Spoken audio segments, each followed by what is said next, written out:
எல்லோருக்கும் மீண்டுமாய் என் இதயத்தின் ஆழத்திலிருந்து மீண்டுமாய் வாழ்த்துக்களை உங்களுக்கு தெரிவித்துக் கொள்கிறேன். கடந்த ஒரு வருஷத்துக்கு முன்னால் உங்கள்கிட்ட வந்திருப்பேன்னு நினைக்கிறேன். 1 இயர் இருக்கலாம், இல்லை ஒரு 6-7 மாதம் இருக்கலாம். மீண்டுமாய் உங்களோடு வந்திருப்பதில் இந்த அமாவாசை, அதாவது இயற்கையின் சூழ்நிலைகள் மாற்றங்கள், பௌர்ணமி அமாவாசை, முன் 15 பின் 15, வெயில், அப்படி செயற்கையின் சுழற்சி. பூமியானது, அதாவது சூரியன் ஒரே இடத்துல நிற்கும். பூமியை சுற்றி இருக்க 9 கோள்கள், 9 கோள்களில் ஒரு கோள் சந்திரன், ஒரு கோள் பூமி. பூமி தன்னைத்தானே சுற்றி கொண்டு சந்திரனையும் சுற்றி பூமி சூரியனையும் சுற்றி வருகிறது. அதனால தான் பகலில் வெளிச்சம், இரவில் நைட், இரவு நேரம் இருட்டு. அந்த பூமி அந்த சந்திரனுக்கு இந்த பக்கம் வர்றப்போ அந்த பூமியோட வெளிச்சம் அந்த சந்திரனுடைய சூரியனுடைய லைட்டு மறைக்கிறதில் ஒரு பகுதி இருட்டு. இப்போ அமெரிக்காவுக்கு போனீங்கன்னா காலை 9 மணி, நமக்கு இரவு 9 மணி. இப்படி ஒவ்வொரு சிங்கப்பூர் போனீங்கன்னா நமக்கு 3 மணி நேரம் முன்னால் பின்னால், சிங்கப்பூர், மலேசியா, இப்படி ஒவ்வொரு ஊர்லேயும் டைமிங் சேஞ்சிங். இப்போக்கி செல்லு வச்சுருக்குறோம். செல்லில் பார்த்தீங்கன்னா இன்டர்நேஷ்னல் டைம் இருக்குது. இன்டர்நேஷ்னல் டைம் நீங்கள் எந்த ஊரில் நீங்கள் போய் இறங்கினாலும் அந்த ஊருடைய டைமும் நம்ம ஊர் டைமும் நம்ம செல்லு காட்டும். அதாவது இன்டர்நேஷ்னல் டைமிங். அப்படி அந்த பூமியை சுற்றி சுற்றி வர்றதில்ல. இந்த டைம் மாட்டிங்கன்னா அமாவாசை, பௌர்ணமி. இப்போ இன்றைக்கி கடலுக்கு போனீங்கன்னா அலைகள் ரொம்ப அதிகமாக, ரொம்ப உயரமாக, ரொம்ப நீளமாக வரும். இந்த அமாவாசையில் பார்த்திங்கன்னா நிறைய பேர் இறந்துருப்பாங்க, வயசானவங்க. நான் இன்றைக்கி காலையிலே 3-4 பாடி பார்த்துட்டேன். எங்கள் தெருவில் நான் வாக்கிங்க அப்படி போகிறப்போ அந்தளவுக்கு அந்த வயசானவங்க இழுத்துட்டு இருந்த கடைசி ஸ்டேஜெலாம் புட்டுன்னு போயிடும். அந்த இயற்கையின் மாற்றங்கள், அந்த இயற்கையின் மாற்றம் அந்த அமாவாசையில் ஆண்டவரை நோக்கி பார்க்குறப்போ ஆண்டவர் நிச்சயமாகவே ஒரு விடுதலை தரும் ஆண்டவர், நிச்சயமாகவே ஒரு வாழ்வு தரும் ஆண்டவர். அந்த ஆண்டவர் தான் விடுதலை தரும் ஆண்டவர். கர்த்தர் எங்கள் ஜெயக்கொடி, விக்டரி ஃப்ளாக். ஆண்டவர் இஸ் அவர் விக்டரி ஃப்ளாக், எங்களுடைய வெற்றியின் ஜெயக்கொடி. ரொம்ப அருமையான வார்த்தையெல்லாம் ஏதோ பைபிள் வசனத்தை போட்டிருப்பாங்க. ஆனால் அசோகண்ணே வித்தியாசமாக ஆண்டு ஒருத்தரால் தான் எங்களுக்கு என்ன தர முடியும்? வெற்றியின் வாழ்க்கை தர முடியும். அந்த ஒரு அருமையான வாக்கு தத்தம், ஒரு அருமையான வார்த்தை. அந்த வார்த்தையினுடைய ஆண்டவர் எனக்கு வெற்றி தருவார். அந்த ஆண்டவர் எப்படி எனக்கு வெற்றி தருவார்னா, ஒரு பையன், ஒரு 7th படிக்கிற பையன், இல்லை 10th படிக்கிற பையன். அப்போ அவனை நீ இப்படி இருன்னு சொல்லிக்கிட்டே இருக்கிறார். இதெல்லாம் செய்யணும். எங்கள் ஐயா சொல்வார், பயப்படக்கூடாது, யாருக்கும் பயப்படக்கூடாது, யார்கிட்டையும் கடன் வாங்கக்கூடாது, யாரும் சாப்பிட்றப்ப அதை பார்த்து ஆசைப்படக்கூடாது, அவங்கள மாதிரி நம்ம இருக்கணும்னு நினைக்கக்கூடாது, நம்மளை மாதிரி தான் அவங்க இருக்கணும்னு நினைக்கணும். இதுதான் லைஃபு. யார் வீட்லேயும் போய் ஓசி சோறு சாப்பிடக்கூடாது. போனால் நம்ம வேலையை முடிச்சுட்டு வந்துக்கிட்டே இருக்கணும். சாப்பிடக்கூடாது, எதையுமே கடன் வாங்கக்கூடாது, தப்பான வேலை பார்க்கக்கூடாது, திருடக்கூடாது, பொய் சொல்லக்கூடாதுன்னு எங்கள் ஐயா சொல்லிக்கிட்டே இருப்பாங்க. அதுதான் லைஃப். லைஃப் என்பது இப்படிப்பட்ட ஒரு வெற்றியின் வாழ்க்கை. அதே மாதிரி அந்த பையன் அவங்க அப்பாட்ட போய், வாட் இஸ் த லைஃப்? லைஃப்னா என்ன பண்ணலாம்? லைஃப்னா என்னன்னு சொல்ல முடியும்? காலையில் எழுந்திருக்கிறோம், பல் விளக்குறோம், குடிக்கிறோம், சாப்பிட்றோம், ஒரு வேலைக்கு போகிறோம், மதியம் நேரம் சாப்பிட்றோம், தூங்குகிறோம், இல்லை வேலைக்கு போகிறோம், நைட்டு சாப்பிட்றோம். இது மட்டும் லைஃப் இல்லை. லைஃப் என்பது என்ன? What is the life? அவன் கேட்டுக்கிட்டே இருக்கிறான். அந்த அம்மா சொல்லுது, என்னங்க பையன் what is the life, what is the லைஃப்னு கேட்குறான். இல்லை வாழ்க்கைனா என்னென்னு பையன் கேட்குறான். அவனுக்கு சொல்லிக் கொடுப்பா. நீயும் வாழ்க்கையில் இப்படிப்பட்ட நிலைமையிலேருந்து இவ்வளோ பெரிய நிலைமைக்கு வந்தியே, அந்த லைஃப்பை நீ அவனுக்கு சொல்லிக் கொடுனார். What is the life? ஒருவேளை லைஃப்பை பார்த்தா வாலிய பிள்ளைகள் தனக்கென்னு ஏற்ற துணை அதுங்களே தேடிக்கிடுது. அது முற்றிலும் தவறு. வேதத்தின்படி அது கடவுளுடைய வேலை, அம்மா அப்பாவோட வேலை. நம்ம என்ன பண்ணக்கூடாது? தேடக்கூடாது. 100 பேர் தேடினா 95 பேர் லைஃப் நல்லா இல்லை. ஆனால் 100 பேருக்கு அம்மா அப்பா பார்த்து கல்யாணம் பண்ணுறதில்ல, 98 பேர் லைஃப் நல்லாயிருக்கும். இதுதான் வாழ்க்கை. வாழ்க்கை என்பது நம்ம தேடுறதில்ல. கடவுள் நமக்கு ஏற்ற துணையை தரும் ஆண்டவர். ஏற்ற சூட்டபிள் பெர்சன். அது அவர்கிட்ட ஒப்பு கொடுத்தாங்க. எனக்கு ஏற்ற துணையை தாங்கப்பா, என் லைஃப்பை நான் மிக்சர் நினைக்கக்கூடாது. பொதுவாக வாலிய பிள்ளைகள், இன்றைக்கி இருக்கிற வாலிய பிள்ளைகள் ஒரு லாங் ரோடில் போனாலும், பீச்சுக்கு போனாலும், மெட்ரோ ரயிலுக்கு போனாலும், பறக்க ரயிலுக்கு போனாலும், எங்கே போனாலும் பிள்ளைகள் கப்பிள்ஸாக உட்காந்துட்டு, அம்மா அப்பா ஏதோ கஷ்டப்பட்டு உடனே படித்து கொத்தனார் வேலைக்கு போய் ஹவுஸ் கீப்பிங்னு பெருமையாக வேலை சொல்லுது. ஹவுஸ் கீப்பிங்னா என்னது? அந்த வீட்டில் போய் 10 பாத்திரம் தேய்ச்சி ஏதோ வாங்கியாந்து உனக்கு அனுப்புது. ஆனால் நான் இப்படி சேர்த்தாலே என் பிள்ளை நல்லா இருக்கும்னு நினச்சி அனுப்புகிறாங்க. ஆனால் நிறைய பிள்ளைங்க அந்த வாழ்க்கையே மறந்தது. என் லைஃப் எங்கள் அம்மா அப்பாவுக்கு செலவு இல்லாமல் நான் பண்ணிக்கிறேன்னு நினைக்கிறேன். நிறைய தவறு. What is the life? அப்பா சொன்னார், அப்படி திரும்ப திரும்ப கேட்குறப்போ, சனிக்கிழமை உனக்கு லீவு தான்டா, சனிக்கிழமை உனக்கு சொல்கிறேன்டான்னு சொல்லிட்டாரு. சனிக்கிழமை எப்போ வரும்னு பார்த்துக்கிட்டே இருந்தான். சனிக்கிழமை வந்து காலையில் 6 மணிக்கே எழுந்துட்டான், 5 மணிக்கே எழுந்துட்டான். What is the life, what is the லைஃப்னா? கோயம்பேடு போனீங்கன்னா இரவு மார்க்கெட்டு, திண்டுக்கல் போனீங்கன்னா இரவு மார்க்கெட்டு, ஈரோடு போனீங்கன்னா இரவு துணிக்கடை, நைட்டு ஃபுல்லாக துணிக்கடை. திண்டுக்கல் ஈரோடில் 2 மணிக்கு மேலே தான் துணிக்கடை ஓடும். ராத்திரி 12 மணிக்கு கூட இப்போ ஆள் இருக்கா. 2 மணிலேருந்து காலைல 5 மணிக்கு முடிஞ்சிடும். அதே மாதிரி நிறைய மார்க்கெட் நைட்டில் தான் இருக்கும். அதே மாதிரி அந்த நைட் மார்க்கெட்டு நடக்கிற ஒரு இடத்துக்கு காலைல 7 மணிக்கு அவனை அனுப்புகிறாரு. 7 மணிக்கு அனுப்புனா இந்த ஒரு பொருளை கையில் கொடுத்து இதை கையில் வச்சுக்கோ. மார்க்கெட்டுக்கு ஆளுக்கு அவுட்டரில் குப்பை தொட்டி இருக்கும்.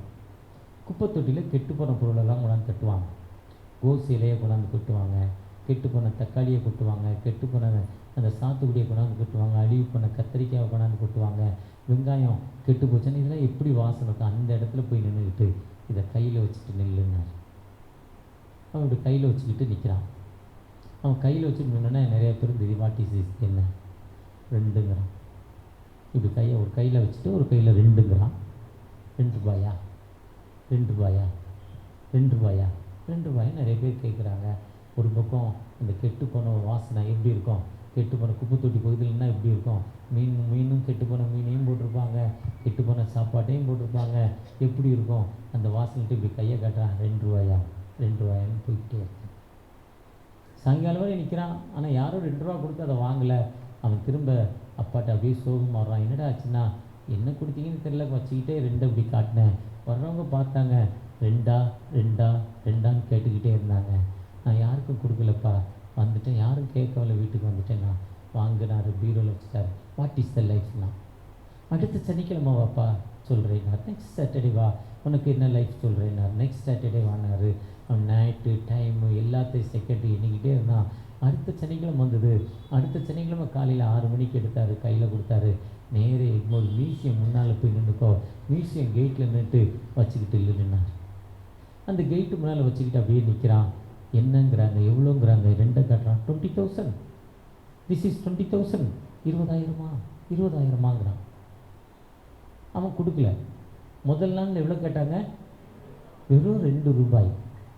இப்போ எவ்வளோ கேட்காங்க? 20,000 ரூபாய் கேட்குறாங்க. அவன் அப்படியே ஒரு 4-5 மணி நேரம் நின்று வீட்டுக்கு வரான். என்னடா ஆச்சுங்கிறாரு. இங்கே வச்சேன் இப்படின்னு. அவங்களே 20,000மான்னு கேட்குறாங்கப்பா. கேட்டுட்டு போயிட்டாங்க. நான் யாருக்கும் கொடுக்கல. அப்போ திருப்பி கொண்டு வந்தேன், வாங்கி பீரோவில் வச்சுட்டாரு. போய் சாப்பிட்டு பாடுறாங்கிறாரு. What is the life? திரும்ப என்ன லைஃப்ங்கிறான். What is the life?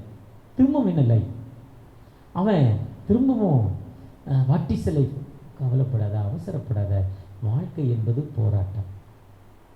வாழ்க்கை என்பது சாதாரண வாழ்க்கை. வாழ்க்கைன்னா வீட்டில் நிலம் இருக்கும். நிலைய உயரமாக இருக்க மனுஷன் நிலையை நான் குனிஞ்சு போகணுன்னா நிலை என்ன ஆகும்? இடித்து ரத்தம் வந்து குனிஞ்சு போனால் என்ன ஆகாது? வாழ்க்கை என்பது இந்த அலைகள் மாறி பள்ளங்கள் மேடுகள் வந்து வந்து போம். எப்போவுமே வாழ்க்கை என்பது கஷ்டங்கள் உண்டு, வேதனைகள். எப்போவுமே இன்பம் இருந்தால் வாழ்க்கையில். இன்றைக்கி காலையில் என் மனைவி சத்து மாவு எனக்கு கொடுத்தாங்க. எல்லாம் போட்டதில் வீட்டுக்காருக்கு நல்லா இருக்கணும். நல்லா ஒரு 35 வருஷமாக டயபெட்டிக் பேஷண்ட்டு, ஒளிஞ்சிக்கிட்டே இருக்காரு. ஒல்லியாகிற நல்ல சத்து மாவு கொடுப்பேன்னு கொடுத்து கொஞ்சம் உப்பு போட்டுட்டாங்களா. கொஞ்சம் உப்பு கூடி போச்சுன்னு திரும்ப தண்ணியை ஊற்றி உப்பு இல்லாமல் குடித்தாங்க. ஏன்னா உப்பு போட்டு சாப்பிட்டா வீட்டுக்கார் செத்து போவார். அதனால் எனக்கு கிட்னி பிரச்சனை இருக்குது, உப்பு இல்லாமல் சாப்பிட்டா ரொம்ப நாள் உயிரோடு இருப்பார்னு உப்பு இல்லாமல் கொடுத்துட்டாங்க. கேட்டால் முதல்ல உப்பு கொஞ்சம் அதிகமாகிட்டுப்பா, அதனால் தண்ணியை ஊற்றுறேன். முதல்ல கொஞ்சம் உப்பு அதிகமாகிட்டுப்பா, தண்ணியை ஊற்றிட்டேன். திரும்ப திரும்ப சொல்கிறாங்க. நான் சொன்னேன், எத்தனை வருஷம் இருந்துருப்போம். நீ என்ன பண்ணாலும் நான் என்ன பண்ணாலும் எனக்குன்னு ஒரு செட்டில்மெண்ட்டை கடவுள் எழுதிட்டார். என் வாழ்க்கையில் இத்தனை வயசு தான் சொல்லிட்டார். போன வருஷம் என்னுடைய சுகர் ரேஷியோ 1 வருஷமாக 400 இருந்திருக்கு. 1 வருஷமாக A1C 15.9. 1 வருஷமாக கடைசியாக ராத்திரிலாம் தூக்கம் வரல. எவ்ரி 50 நிமிஷத்துக்கு யூரின் வரும். கை வலி, கால் வலி, தூக்கம் வரல. கடைசி ஒரு நாள் என்ன நடந்தது, நமக்கு என்ன நடக்க போகுது, ஹார்ட் அட்டாக் வர்ற அந்த அறிகுறி எல்லாம் இருக்கே. அவங்க சொன்னாங்க இப்படி வந்தது, அந்த அறிகுறி எல்லாம் இருக்கே. என்ன நடந்ததுன்னு 10 நாள் திங்க் பண்ணிக்கிட்டே இருக்கிறப்போ ராத்திரி 2 மணிக்கு திடீர்னு எனக்கு ஒரு உணர்த்தல் வருது. காலைல போய் சுகர் செக் பண்ணுங்கிறான். சுகர் செக் பண்ணால் சுகர் ரொம்ப ஹையாக இருக்குது. ஒருவேளை அந்த கண்டிஷன் 35 வருஷம் உள்ள பேஷண்ட் என்ன இருக்கணும், செத்து போயிருப்பான். சுகர் பேஷண்ட்டுக்கும் ப்ரெஷருக்கும் தான் கொரோனா வரும். ஆனால் நம்மளை கொரோனா என்ன பண்ணலை, பக்கத்தில் யார்கிட்டையும் நானே 10 பாடி கிட்ட டாக்டருக்கு போய் தைரியமாக போயிடுவேன். லைஃப் இவ்வளோ தான், அவ்வளோதான் லைஃபு. இந்த லைஃப்பை யார் சொல்லிட்டாங்களோ அதுக்கு மேலே என்ன பண்ண முடியாது, அவர் தீர்மானித்து அவருடைய தலையெழுத்து எழுதுனதை யாராலையும் என்ன பண்ண முடியாது, மாற்ற முடியாது. இப்படி தான் என் லைஃப் தான், அப்படி தான் லைஃபு. இவருக்கு 5 ஆப்ரேஷன் பண்ணியிருக்காங்க. வில்லியம் பாஸ்டருக்கு 5 ஆப்ரேஷன் பண்ணியிருக்காங்க. 2வது 3வது ஆப்ரேஷனில் மனுஷன் செத்து போவான். ஆனால் அவர் இன்றைக்கும் சுகமாக ஆண்டுடைய பணியை செய்து சர்ச்சை வச்சு கொண்டிருக்கிறாரு. லைஃப் இதுதாங்க. அந்த பையன் கேட்குறான், வாட் இஸ் த லைஃப்? அவசரப்படாத, பொறுமையாக. 3வது சனிக்கிழமை வந்துச்சு. காலைல 6 மணிக்கு எடுத்தார். கையில் கொடுத்தாச்சுப்போம். ஒரு பெரிய ஜுவல்லரி கடையில் போய் அந்த கடை கரெக்டாக அந்த ஓனர் 9 மணிக்கு கடை திறப்பார். 8:55 வந்துடுவார். அவர் தான் ஷட்டர் திறப்பார். அந்த ஓனர் தான் ஷட்டர் திறப்பார். வேறு யாரும் ஷட்டர் திறக்க விட மாட்டார். அந்த டைமுக்கு அங்கே போய் நின்று கொண்டாரு. அவன் கையில் வச்சுக்கிட்டு நின்னா. அவர் பார்த்து எடுத்து பார்த்தாரு. 2 காட்டினா 2 கோடியானார். எவ்வளோ கேட்டார்? முதல்ல எவ்வளோ கேட்டார்? ஃபஸ்ட்டு எவ்வளோ சொன்னார்? அடுத்து என்ன சொன்னார்? அவன் மூடிக்கிட்டு குட்டு குட்டுன்னு ஒன்று 2 கோடி. நாங்கள் 2 சி எங்கே பார்த்தேன்? 200 லட்சம். 2 கோடினா எவ்வளவு? எத்தனை சைபர்னே நமக்கு தெரியாது. டக்குன்னு கேட்டால் 1 கோடிக்கு எத்தனை சைபர்னே சொல்ல தெரியாது. கூட்டி தான் சொல்லுவேன் நானே அப்படி சொன்னால் நீங்கள் எப்படி சொல்லுவீங்களோ எனக்கு தெரியல. அவ்வளோ அசோக் பாஸ்டர்னா வேகமாக சொல்லுவார். பாஸ்டர்கிட்ட நிறைய பணம் இருக்குது, ஓட்டு வந்துட்டா. இதாண்டா லைஃப். நீ எந்த இடத்துல யார் கூட எங்கே இருக்கிற, அதுதான் லைஃப். லைஃப் என்பது இயேசுங்கிற ரட்சகர் இந்த உலகத்துக்கு வந்தார். அவர் ரட்சிப்பதற்காக உலகத்திற்கு வந்தார். மனிதனை மீட்டுக் கொள்வதற்காக உலகத்திற்கு வந்தார். உங்களுக்கு எனக்கு வாழ்வு கொடுப்பதற்காக உலகத்துக்கு வந்தார். இயேசு ஒரு மதத்தை ஸ்தாபிப்பதற்கு வரல. தனக்குன்னு ஒரு 100 பேர் பின்னால் வரணும். தனக்குன்னு இயேசு கிறிஸ்து காலத்தில் சர்ச்சை தொடங்கப்படலை. இந்த சர்ச்சை அந்த சர்ச்சை இயேசு கிறிஸ்து காலங்களில் சர்ச்சை தொடங்கப்படலை. யாரெல்லாம் இருளான வாழ்வில் இருக்காங்களோ, மத்தேயு 4:10 சொல்றார், இருளில் வாழும் ஜனங்கள் பெரிய வெளிச்சத்தை காண்பதற்காக. இயேசு வந்து நோக்கி யார் இருட்டான வாழ்வு இருக்காங்களோ, அவன் யூதனாக இருக்கலாம், கிரேக்கனாக இருக்கலாம், இந்துவாக இருக்கலாம், முஸ்லீமாக இருக்கலாம், யாராக இருந்தாலும் தம்மை நோக்கி கூப்பிடுகிற யாவருக்கும், உண்மையாய் தம்மை நோக்கி கூப்பிடுகிற யாவருக்கும் கர்த்தர் சமீபமாய் இருக்கிறார். அதுதான் சங்கீதத்தில் அந்த 34:6 இந்த ஏழை கூப்பிட்டான். யார் கூப்பிட்றா? அதுக்கு பணக்காரன் கூப்பிட்டாலும் என்ன பண்ணுவார்? முந்தா நாள் மெசேஜ் ராக் பெல்லரை பற்றி ஞாயிற்றுக்கிழமை இங்கேருந்து 150 கிலோமீட்டருக்கு அங்கே போய் ஒரு மினிஸ்ட்ரி ராக் பெல்லரை பற்றி சொன்ன. ஸ்டாண்டர்ட் ஆயில் தன்னுடைய கஷ்டத்தில் முடியாத நிலைமையில் தகப்பனே என்று பரத்துக்கு நேராக போகிறப்போ அந்த வாழ்க்கை துடிச்சிங்க. யாராக இருந்தாலும் தம்மை நோக்கி கூப்பிடுகிற யாவருக்கோ, ஆண்டவரை நோக்கி நீங்கள் கூப்பிடுறப்போ உங்கள் லைஃப் நிச்சயமாக ஒரு சிறந்த லைஃபாக, தகப்பனே நான் இப்படிப்பட்ட கஷ்டத்தில் இருக்கிறேன், இப்படிப்பட்ட வேதனையில் இருக்கிறேன், இப்படிப்பட்ட துன்பத்தில் இருக்கிறேன், இப்படிப்பட்ட பிரச்சனையில் இருக்கிறேன், எனக்கு ஒரு விடுதலை தாங்க, என்னை பிளஸ் பண்ணுங்கப்பா, என்னை ஆசீர்வதிங்க தகப்பனே கேட்கிறப்போ நிச்சயமாக ஒரு விடுதலை கொடுக்கும். ஒரு உயிருள்ள ஆண்டவர் நம்மோடு கடந்து வந்திருக்கிறார். அவரை நோக்கி பார்த்த முகங்கள் ஒரு காலம் வைக்கப்பட்டு போனதில்லை. தம்மை தாழ்த்தி, நாமும் பெற்ற நம்மை தாழ்த்தி அவரை நோக்கி தகப்பனே என்னை பிளஸ் பண்ணுங்க, என்னை ஆசீர்வதிங்க. இந்த வசனம் காலையில் எப்போவுமே இந்த நோட்டீஸில் போட்ட வசனத்தின்படி நான் பேசுவது வழக்கம். காலையில் 9 மணிக்கு ஐயாவுடைய வாட்ஸ்அப்புக்கு போனேன். அப்போ தான் பார்த்தேன். அதுக்கு முன்னே பார்த்துருக்கேன், நோட்டீஸை பார்க்கல, மேலே வசனம் ஒன்றும் போடலை. அப்போ இன்றைக்கி நான் காலையில் எடுத்து வாசிக்கிறப்ப எசேக்கியேல் 20:29 இப்போவும் இஸ்ரவேல் வம்சத்தாரே, நீங்கள் என் சொல்லை கேட்க உங்களுக்கு மனதில்லை. நீங்கள் என் சொல்ல என்ன பண்ணலை? கேட்கல. சொல்கிறார் தெளிவாக. நீங்கள் அவனவன் தன் நரகலான விக்கிரத்தை சேவிக்கிறீர்கள். நீங்கள் அவனவன் தன் நரகலான ஆனாலும் என் பரிசுத்த நாமத்திற்கு உங்கள் காணிக்கையை கொண்டு வரீங்க. சர்ச்சுக்கு வரீங்க, காணிக்கை போட்டீங்க, துடிக்கிறீங்க, ஒர்ஷிப்பில் இருக்கீங்க. ஆனால் நீங்கள் கடவுள்கிட்ட முழு மனதாக இல்லை. அந்த வாசிங்க அந்த இசைக்கு நான் ரொம்ப ஷார்ட்டாக எழுதியிருக்கிறேன், ஷார்ட்டர் மாதிரி. எனக்கு அவ்வளோதான் டைம் இருந்துச்சு. இசைக்கியேல் 20:29 வாசிங்க. அவர்களை நோக்கி இப்போதும் இஸ்ரவேல் வம்சத்தாரே, நீங்கள் என் சொல்லை கேட்க மனதில்லாது இருந்தால். இதை வாசிக்கிறப்ப எனக்கு என்ன வந்துச்சுன்னா, யோசுவா 24 திருப்பினோன்னா ஃபுல் அந்த ஆதியாகமம், யாத்ராகமம், லேவியராகமம், எண்ணாமம், உபாகமம் தோரா நூல்கள் என்று சொல்லப்படும். அது தோரா நூல்கள். யாகமங்கள் என்று முதல்ல யாகமங்கள் இருப்பாங்க, அப்புறம் அடுத்த பெயர் தோரா நூல் என்று சொல்லுவாங்க. ஆரம்பத்தில் ஆண்டவர் இஸ்ரேல் மக்களோடு பேசப்பட்ட வார்த்தை, கட்டளைகள், அப்படித்தான் வாழணும். அந்த தோரா நூல் 5ஐயும் அவர் எஸ்எம்எஸ் ஆக்கி, நெகேமியா 9 வந்தீங்கன்னா அதே ஒரு எஸ்எம்எஸ், எபிரேயர் 11 வந்தீங்கன்னா ஒரு எஸ்எம்எஸ், அப்போஸ்தலர் 7 வந்தீங்கன்னா ஒரு எஸ்எம்எஸ், அப்போஸ்தலர் 13 ஃபுல் பைபிளை ஷார்ட்டாக சொல்லுவாங்க அங்கங்கே. அந்த வசனத்தைப்படி யோசுவா 24:1 சொல்கிறாரு. யோசுவா அந்த மக்களை கூப்பிட்றாரு, எல்லாத்தையும் ஒன்றா கூப்பிட்றாரு. இப்போ நம்ம ஒர்ஷிப் பண்ண எல்லோரும் வந்திருக்கிறோம். இன்றைக்கி அமாவாசை ஜபம், இன்றைக்கி கடவுள்கிட்ட போய் நம்ம ஒன்றா ஜபிக்கிறப்போ என் நாமம் தரிக்கப்பட்ட நான் என் ஜனங்கள் 2 பேர் 3 பேர் எங்கே கூடியிருக்கீங்களோ அங்கே நான் இருப்பேன்னு சொல்லி அந்த நான் ஒரு 10 பேர் 5 பேர் நம்ம ஒரு மனதோடு அவர் பாதத்தில் வந்திருக்கிறோம். அப்படி பாதத்தில் வந்து ஜெபிக்கிறப்ப நம்முடைய எல்லாருடைய ஜெபத்தை கேட்டு நமக்கு விடுதலை தருவாருங்கிற அந்த நம்பிக்கையின்படி யோசுவா திருச்சபையை கால் பண்ணுறார். திருச்சபை என்பது ஒன்று கூடுதல், எல்லாரும் ஒன்றா கூடுறதான். பின்பு யோசுவா இஸ்ரவேலின் கோத்திரங்களெல்லாம் செய்யமில்லை கூடி வரப்பண்ணி இஸ்ரவேலின் மூப்பரையும் தலைவரையும் நியாயாதிபதிகளையும் அதிபதிகளையும் வரவழைத்தான். Leaders, rulers, judges, leaders, rulers, judges 3 பேரையும் கூப்பிட்றான். அது அவங்களாம் வந்து நின்னா சொல்கிறான், நீங்கள் யார் தெரியுமா, உங்கள் அப்பா யார் தெரியுமா, உங்கள் முற்பிதா யார் தெரியுமான்னு சொல்லி, உங்கள் அப்பா முற்பிதா நதிக்கு அப்புறத்தில் வேறே தேவர்களை சேவித்தான். அதுதான் நெகேமியா 9ஆம் அதிகாரம் 7ஆம் வசனத்தில், ஆதியாம் 11ஆம் அதிகாரம் கடைசி வசனத்தில் சொல்லப்பட்டிருக்கோம். அவன் கூர் என்னும் கல்தேர் பட்டணத்தில் வேறு தெய்வர்களை சேவித்தான். இன்னும் அதை ரொம்ப தெளிவாக பைபிளில் சொல்லலை. அவன் வேறு தெய்வங்களை செஞ்சு வித்தாளுங்கிறாங்க. ஆபிரகாம் செய்து வித்தாராம். அவருக்கு பசி வந்துட்டு சோறு இல்லை, உடனே எல்லாரும் விலை பேசி வாங்குறாங்க. இப்போ எங்கள் வீட்டு பக்கத்தில் வந்தீங்கன்னா, எங்கள் வீட்டிலேருந்து மணலிக்கு போகிற வழியில் அந்த கரிமேடுங்கிற ஒரு பகுதியில் அந்த காலத்தில் சாராயம் விற்ற இடம் இப்போ இல்லை, அந்த பக்கத்தில் இந்த நார்த் இந்தியன்ஸு அந்த ரோட்லேயே ஷெட்டை போட்டு செஞ்சு விற்கிறாங்க. அவன் அப்படி செஞ்சு விற்கிறப்போ அதை வந்தவங்க பார்க்குறாங்க, நல்லா இருக்குங்க. அவன் எவ்வளோன்னு சொல்கிறான், 10 ரூபா சொல்கிறோன்னே 8 ரூபாய்க்கு தரியா, 7 ரூபாய்க்கு தரியான்னு கேட்குறாங்க, 5 ரூபாய்க்கு தரியாங்க, 5 வாங்கிக்கிறேன், 25 ரூபாய்க்கு தரியான்னு கேட்குறாங்க. அவன் வறுமை கோட்டுக்குள்ளே கொடுக்குறான். ஆனால் இவங்க அங்கேருந்து வாங்கிட்டு போகிறப்ப என்னது விலை பேசி வாங்கிட்டு போகிறான். வீட்டில் கொண்டு என்ன பண்ணுறான், தன்னுடைய முக்கியமான ஒரு அறையில் தான் பரிசுத்தமாக நினைக்கக்கூடிய அறையில் வச்சு நீ தான் என்னை காப்பாற்ற முடியுங்கிறான்.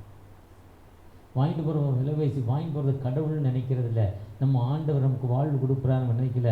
அதுக்கு தான் அவன் செஞ்சான். நதிக்கப்புறத்தில் வேறு தெய்வங்களை செய்து வித்தாள்னு தான் சொல்கிறாங்க சரித்திரம்.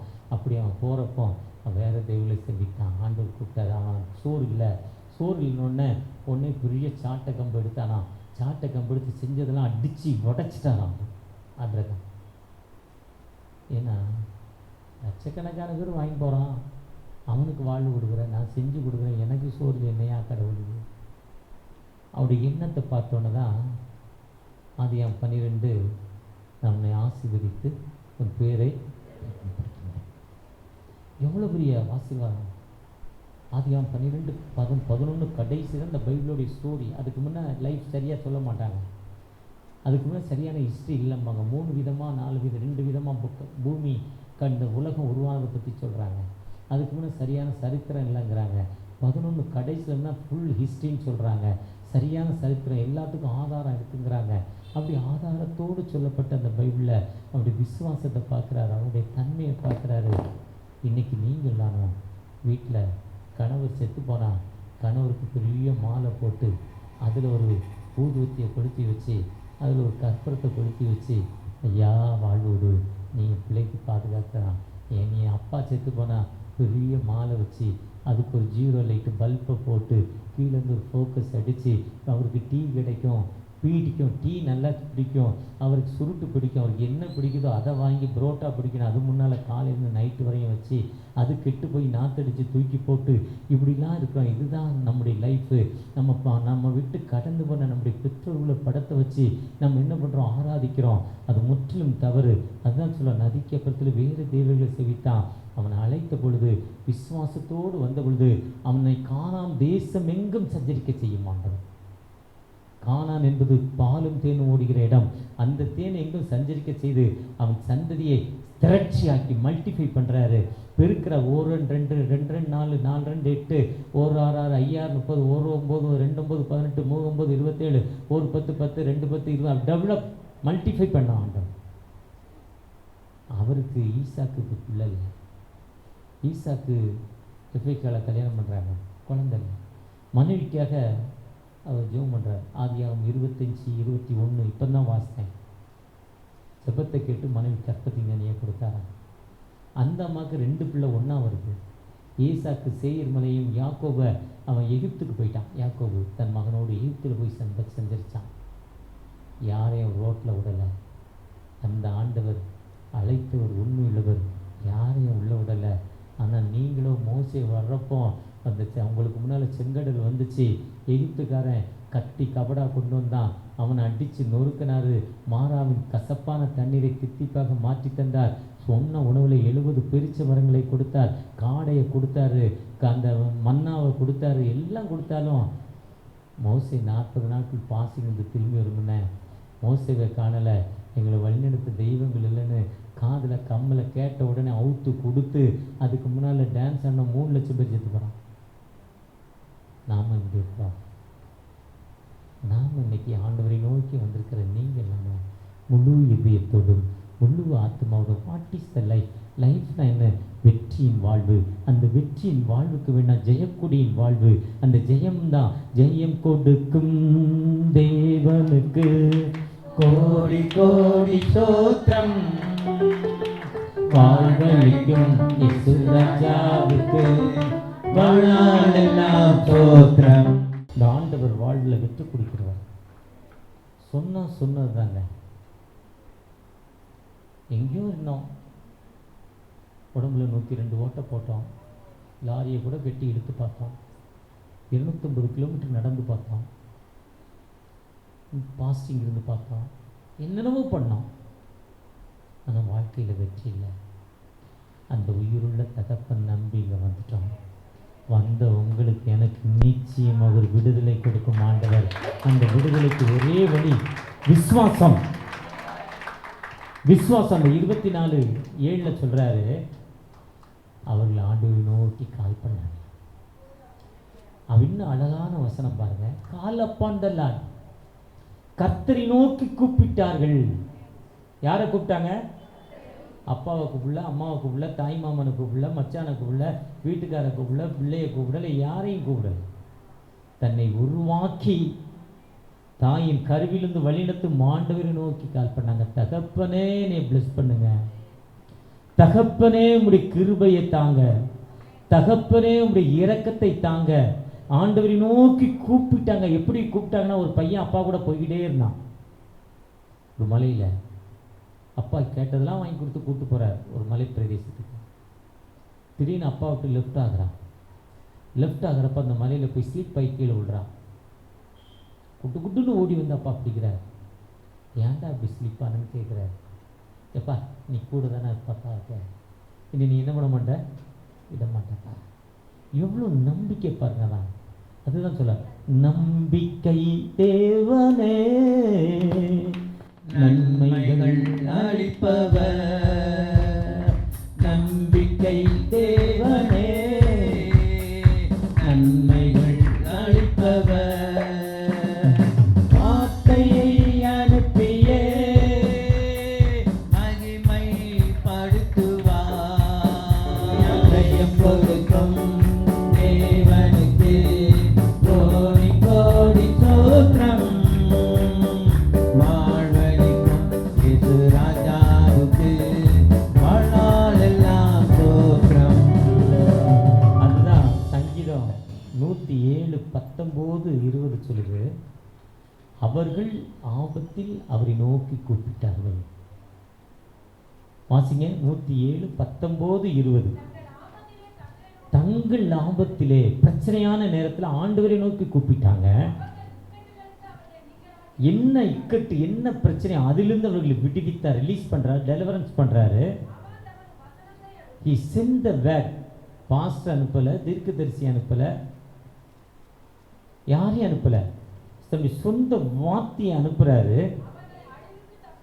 அழிவிலிருந்து மீட்டுக் கொள்ளும் ஆண்டவர். அதுவும் உபாகமம் 24 தங்கள் ஆபத்தில் மக்களை நோக்கி கூப்பிட்டாங்க.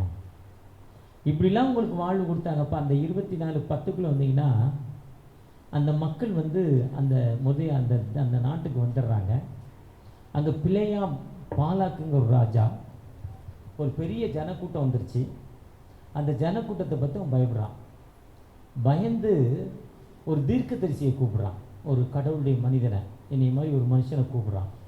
இந்த மக்களை நீ சபிச்சிட்றாங்கிற, இந்த மக்களை நீ சபிச்சுட்டு போயிடு, அப்போ இந்த மக்கள் அழிஞ்சு போவாங்கன்னு சொல்கிறான். காசு கொடுத்து ஒரு தீர்க்கதரிசியை கூட்டிகிட்டு போகிறான். காசு கொடுத்து போகிறவன் ஆண்டவர் சொல்வார் போகாதாங்கிறாரு, மீறி போவான். அங்கே கழுதை சோத்தில் போய் முட்டி நின்றோம். கழுதை முட்டி நின்னா கழுதை ஒரு அடி அடிப்பார். என்னாகும் 22, 23, 24 வாசிக்கணும். அதை வாசிங்கன்னா கழுதை முட்டி நின்றோம். மோவாபேரியன் ராஜா முட்டினா கழுதையை திட்டுவான். அவனுடைய சொந்த வாகனம் அது. எப்போவுமே சொந்த வாகனம் எப்போவுமே நம்மளை பாதுகாக்கும். அந்த கழுதை முட்டி நின்றவொடனே திட்டுவான். அவட முட்டா நாயே, இத்தனை நாள் சொன்னதுக்கெல்லாம் போனலடா கிறுக்கு பையில, இப்போ நீ போடாங்கிற, உன் கண்ணை திறந்து போடுறான்னா அங்கே தெய்வத்தோட அருவா வச்சுக்கி நிற்பான். ஒரு அடி போனால் என்ன போட்டுருவான், பொட்டுன்னு போட்டுருவான். ஆண்டவர் மீறி சொல்லி போகிறப்போ அப்படி ஒரு ஆபத்து. அதுதான் என்னாம் 24:1 இஸ்ரவேலை ஆசீர்வதிப்பது எனக்கு பிரியம். அவன் போய் திட்ட போகிறவன் அவன் பிளஸ் பண்ணிட்டு வந்துட்டான். பிள்ளையாம் தீர்க்கதரிசி திட்ட போகிறவன் பிளஸ் பண்ணிட்டு வந்துட்டான். பாலா கூப்பிட்டு துட்டு வாங்கினியடா நாயே, ஏன்டா அவங்கள நீ சபிக்காமல் ஆசீர்வச்சிடனே. இஸ்ரவேலை யாரும் என்ன பண்ண முடியாது, சபிக்கவே முடியாது. நம்ம யார்? இஸ்ரவேல். உனக்கு விரோதமாய் உருவாக்கப்படும் எந்த வித ஆயுதமும் உன்னை கண்மணி போல பாதுகாக்குமாங்க. அந்த கொசு வேகமாக வர்றப்போ பட்டுன்னு கண்ண முடியும். அந்த கொசு கண்ணுக்குள்ளே போகாது. வேகமாக நெருப்பு அப்படி போய் டக்குன்னு கையை எடுத்துடுறோம். இதே மாதிரி தான் ஆண்டவர் நம்மை பாதுகாக்கும் ஆண்டவர். கண்டினியூ டு த ப்ரேயர், இடைவிடாமல் ஜெபம் பண்ணுங்கள், எப்பொழுதும் சந்தோஷமாயிருங்கள், எல்லாவற்றுக்கும் தோத்திரம் செலுத்துங்க. இன்றைக்கி லேட்டாக போகிறோம், குடியார நாய் வீட்டில் படுத்துருக்கு, திட்டும் அடிக்கும், தோத்திரம் ஆண்டவரேன்னு சொல்லுவேன். அந்த ஆள் நாளைக்கு குடிக்கிறத விட்டுருவார். நீ கிறுக்கு பையில் துட்டு கொடுத்தா நான் ஏன்டா இப்படி பாடுறேன்னு நீங்கள் கேட்காதீங்க. தோத்திரம் சொல்லுங்கள். தோத்திரம்னு சொல்லிவிட்டு அவருக்காக ஜெபம் பண்ணுங்கள்.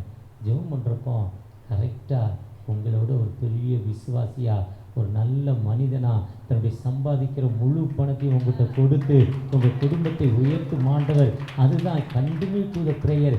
எப்பொழுதும் குடிச்சியா தோத்திரம் நல்லா இருக்கு.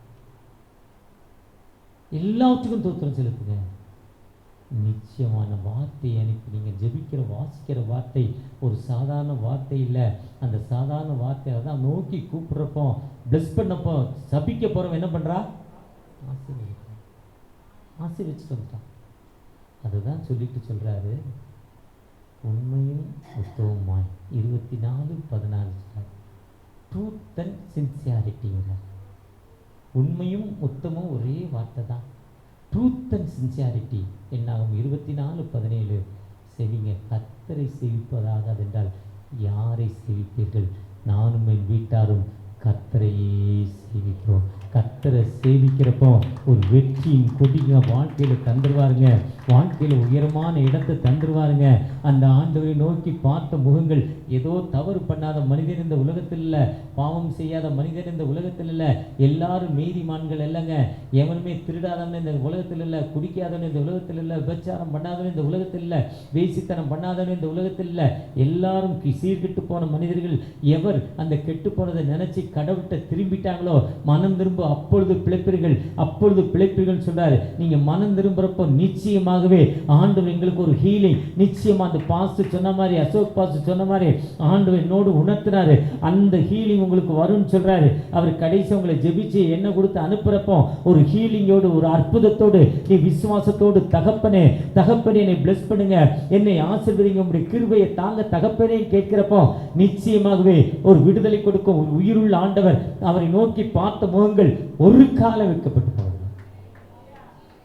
யார் விசுவாசத்தோடு, கற்பத்தின் கனி இல்லையா, உங்கள் வயிற்றுக்குள்ள கைகளை வைத்து இயேசுவின் ரத்தம் செய்ய சொல்லுங்க.